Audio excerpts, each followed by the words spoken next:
8 ஊரு எச்சில் ஊரு லிஸ்ட் இருக்கு கையில. கம கம கம கம கம கம சமையல். நான் சமைக்க ஆரம்பிச்சான்னா எல்லார் வாயில எச்சுதான் ஊரும்.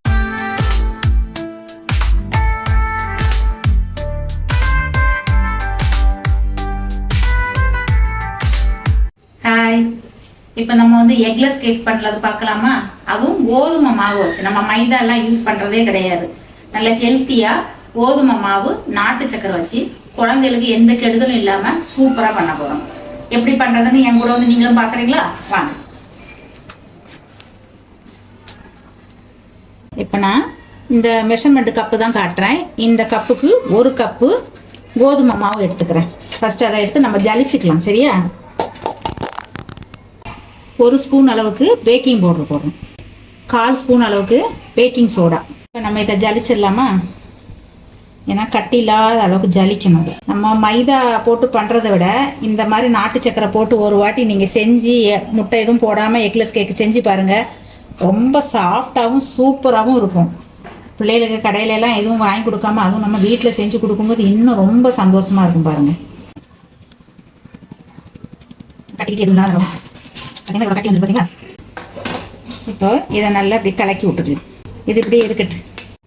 நாட்டு சக்கரை 1/2 கப்பு கரெக்டாக அந்த கோதுமை எடுத்த டம்ளருக்கு 1/2 கப்பு எடுத்திருக்கேன். இது வந்து லைட்டாக சின்ன சின்ன கட்டியாக இருக்கிற மாதிரி இருக்கும். அதனால மிக்சியில் போட்டு லைட்டாக ஒரு அடி அடித்து இன்னும் பவுடர் ஆக்கி எடுத்துகிட்டு வரேன்.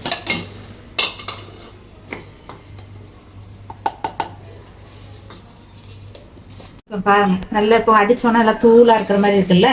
இதை நம்ம போட்டுக்கலாம். 2 உப்பு தூக்கிக்கலாம். அதே டம்ளர் அளவுக்கு எந்த நம்ம கப் எடுக்கிறோமோ அந்த கப் அளவுக்கு கரெக்டாக எடுக்கணும். முதல்ல 1/2 டம்ளர் அளவுக்கு நம்ம நாட்டு சக்கரை எடுத்தோம்னா அதே 1/2 கப் அளவுக்கு தயிர் எடுத்துக்கிறோம். இதே கப்பில் நம்ம இப்போ ரீஃபண்ட் ஆயில், வாசனை இல்லாத ரீஃபண்ட் ஆயில் 1/2 கப்பு எடுத்துடலாம். 1/2 கப்பு ரீஃபண்ட் ஆயில். இப்போ நீங்கள் வந்து ரீஃபண்ட் ஆயில் கம்மியாக எடுத்துட்டு 1/4 கப்பு பட்ரு 1/4 கப்பு ஆயில் கூட நீங்கள் கலந்துக்கலாம். இல்லைன்னா மொத்தத்தில் நீங்கள் வந்து பட்டர் கலக்காந்தா நீங்கள் 50 கிராம் அளவுக்கு பட்டர் கலக்கணும். இதை வந்து இப்போ நம்ம ஒரு விஸ்கு வச்சு நல்லா அடித்து எடுத்துடலாம். கைவிடாமல் ஒரு 10 நிமிஷமாவது அடிக்கணும். அப்போ தான் உங்களுக்கு நல்ல ஒரு சாஃப்ட்னஸ் க்ரீமி இதில் கிடைக்கும். அப்படியே அடிக்கும்போது பாருங்கள் நல்ல க்ரீமியாக வரும். எந்த அளவுக்கு நம்ம விஸ்க் வச்சு நல்லா அந்த சர்க்கரையெல்லாம் நாட்டு சர்க்கரையெல்லாம் கரைஞ்சி அந்த தயிர் ஆயிலெலாம் ஒன்று போல் ஆகி க்ரீமி மாதிரி வரும்போது நமக்கு அந்த கேக்கு நல்லா சாஃப்டாக இருக்கும். பாருங்கள், வாயில் வச்சா கரையிற மாதிரி சூப்பராக கிடைக்கும். பாருங்கள், ஒரு வாட்டி நீங்கள் பண்ணிட்டீங்கன்னு வச்சிங்க, அடிக்கடி பிள்ளைகளுக்கு இந்த மாதிரி நீங்கள் செஞ்சு கொடுப்பீங்க.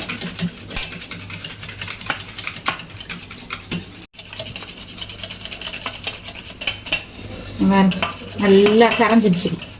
இந்த ஆயில் தயிர் எல்லாம் ஒன்று போல் கலங்கிடுச்சு. இப்போது இந்த மாவை வந்து ஜலிச்சு வச்சுருக்கணும்ல, இதை கொஞ்சம் கொஞ்சம் கொஞ்சமாக இதில் சேர்ப்போம்.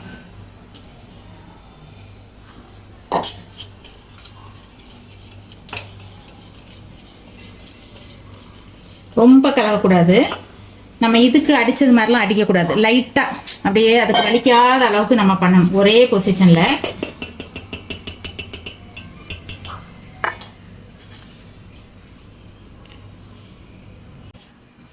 ரொம்ப அழுத்தம் கொடுக்காம லைட்டாக அப்படி கலக்கி விட்டுருங்க.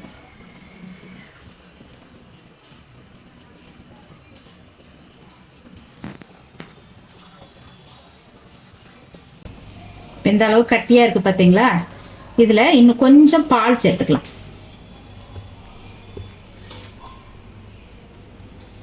நான் ஒரு 1/4 டம்ளர் அளவுக்கு பால் எடுத்து வச்சுருக்கேன்.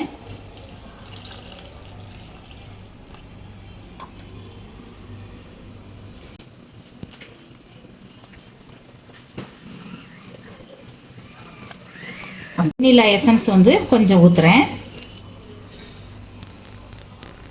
ஒரு 1/4 ஸ்பூன் அளவு, கொஞ்சமாக அந்த வாசனைக்கு.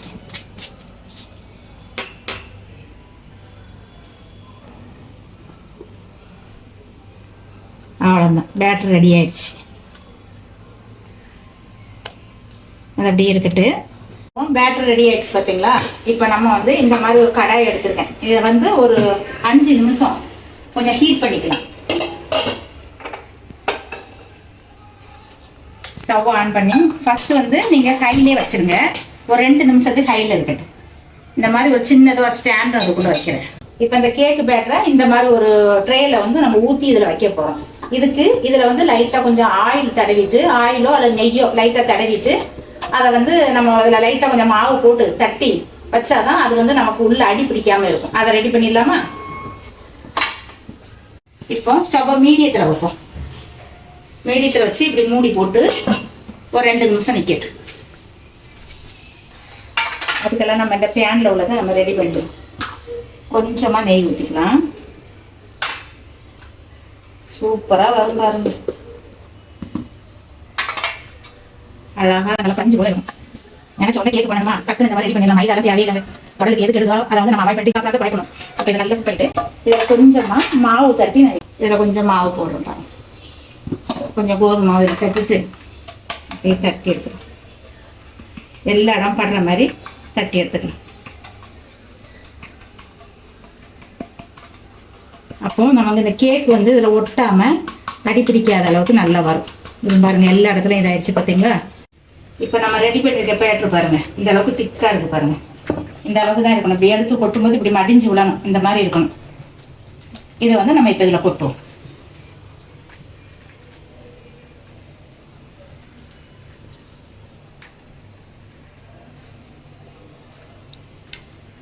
நாட்டு சக்கரை போட்டனால அப்படியே அது வந்து கலர்லாம் வெந்து வரும்போது கலரே வித்தியாசமாக ஏதோ சாக்லேட் கேக் மாதிரி இருக்கும் பாருங்க.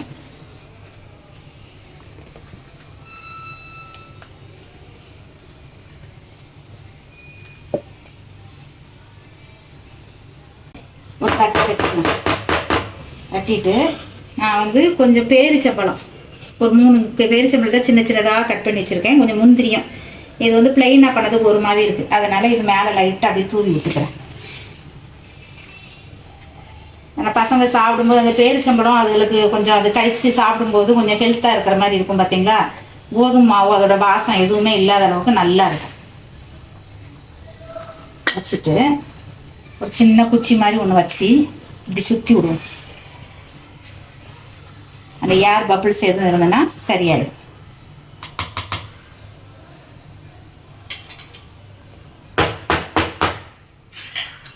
பேன் நல்லா ஹீட்டாக இருக்குது. இப்போ இதுக்குள்ளே வச்சிருவோம். பார்த்து பொறுமையாக வைங்க. வச்சுட்டு அப்படி மூடி வச்சிருவோம். ஸ்டவ்வை ரொம்ப லோவில் வச்சிடணும். கரெக்டாக 35 நிமிஷத்துலேருந்து 40 நிமிஷம் வரைக்கும் சூப்பராக பப்ளியாக அழகாக பொங்கி வரும் பாருங்கள். நல்லா ஸ்பாஞ்சாக கிடைக்கும். இப்போ நம்ம ஃபுல்லாக கவர் பண்ணி மூடி வச்சிட்டோம். நம்ம வேறு எதாவது வேலை இருந்தால் கூட பார்த்தலாம், அது போக்கில் வெந்துட்டுருக்கும்.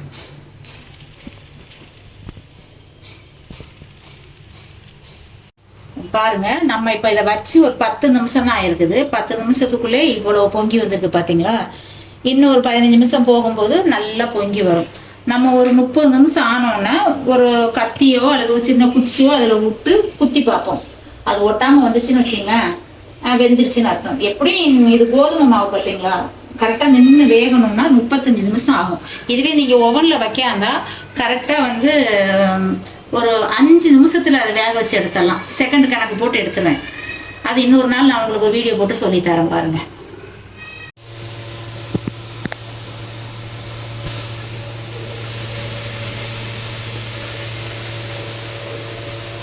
நிமிஷம் ஆயிடுச்சு. நம்ம இதை ஓப்பன் பண்ணி பார்ப்போங்க. நம்ம மேலேருந்து பார்க்கும்போதே நல்லா பொங்கி இருக்கிற மாதிரி இருக்குது. இதுக்கும் நம்ம வந்து இதை ஓப்பன் பண்ணி இப்படி நடுசில் ஒரு குத்தி பார்ப்போம். சரியா? கத்தியில் ஒட்டாமல் வரணும். அப்படிங்க பாருங்க, நல்லா வெந்துருச்சு. அழகாக பஞ்சு போல் இருக்குது. இப்போ நம்ம ஸ்டவ் ஆஃப் பண்ணிவிடுவோம். ஆஃப் பண்ணிவிட்டு இதுக்குள்ளே அப்படி மூடி வச்சுருவோம். நல்லா ஆறணும்னா ஓப்பன் பண்ணி நம்ம கத்தி வச்சு கட் பண்ணோம்னா சூப்பராக வரும். இன்னொரு 10 நிமிஷம் கழிச்சு ஆறணும்னா ஓப்பன் பண்ணிடலாம். இப்போ நம்ம வந்து கேக் ஃபுல்லாக ரெடி ஆயிடுச்சு. நல்லா ஆறிடுச்சு. நம்ம இதை எடுத்துக்கலாம்.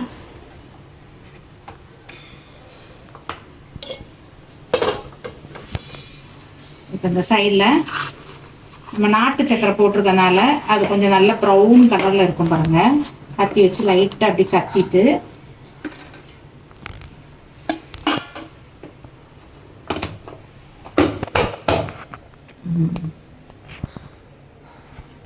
நல்ல ப்ரௌனிஸாக சாக்லேட் மாதிரி இருக்குது பாருங்க.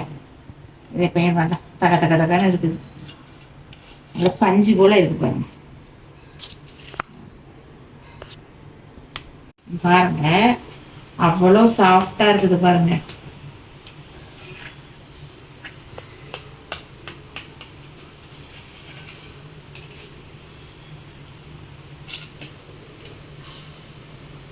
பார்த்தீங்களா, நல்ல பஞ்சு போல இருக்கு.